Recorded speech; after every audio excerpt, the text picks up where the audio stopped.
So you remember Minneapolis' finest, Derek Chauvin, the guy who stayed on George Floyd's neck for 8, 9 minutes, remember? And his cohorts. Well, Derek Chauvin did it to other soul brothers. That is, they got come up with $9 million to pay off. Minneapolis' finest. I heard how those cops got down. And it's like that across this country. You know, it's just that the difference was it took a pandemic being locked in for people to see it unfold when it happens every single day, every single year across this country. The racism, the hatred of black folks by the police on display for the whole world to see. There are people who don't like it when you tell the truth about how racist this country is and how racist this police force is, how these powers that be are against black people, how slavery, Jim Crow never went away, how the plantation mindset is still got a cast over everything that you see, everything that goes on. They don't like it because they like the mental illness of racism. They like the mental illness of ignoring the obvious. The elephant that stays in the room. And I don't believe this police department is honest at all because they got him locked up. Now they got all these suits and there's a lot of black folk coming out that he assaulted and attacked. Something tells me that if this never had happened with George Floyd, he would have gone on, retired, and gone on to the sunset. This happens across the whole country, all over America. Racist police is dictating, running, and trying to intimidate black folk.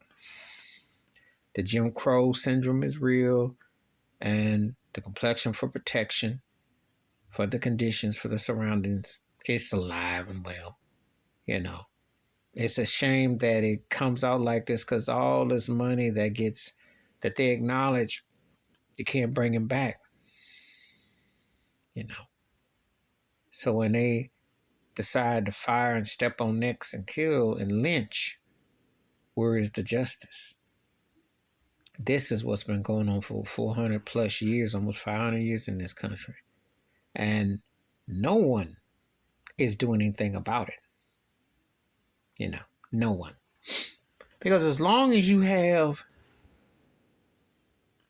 this corruption that for presidents and governors and all these agencies that have been against black folks and been allowed the oppression, you'll never get changes because you're living in the lie.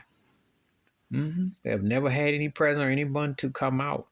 See, I watch the news or I watch commercials and they have talk about Jewish hate, Asian hate. They never say anything about African American hate. They never do.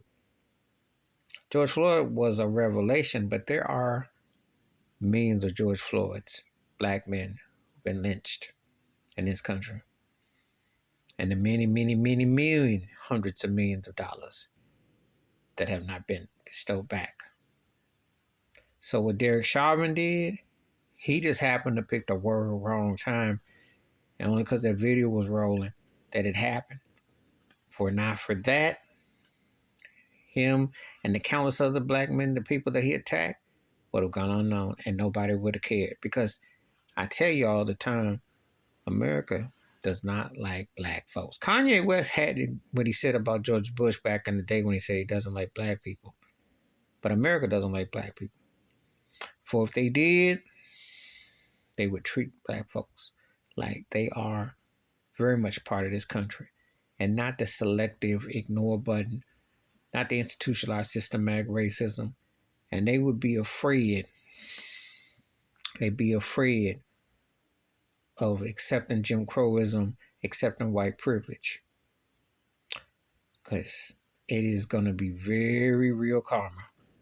Believe that. And this is just, like I said, tips of icebergs, you know. There is no relief or excitement about this because this is symbolic of so much that goes on, that goes unchecked. Please hit like, subscribe, welcome thoughts and comments, and I do respond. Thank you. Wash your hands, keep your mind clear, watch out for another. Share the video if you want to. And yeah, this is just another ugly chapter, which has been going on far too long in this country.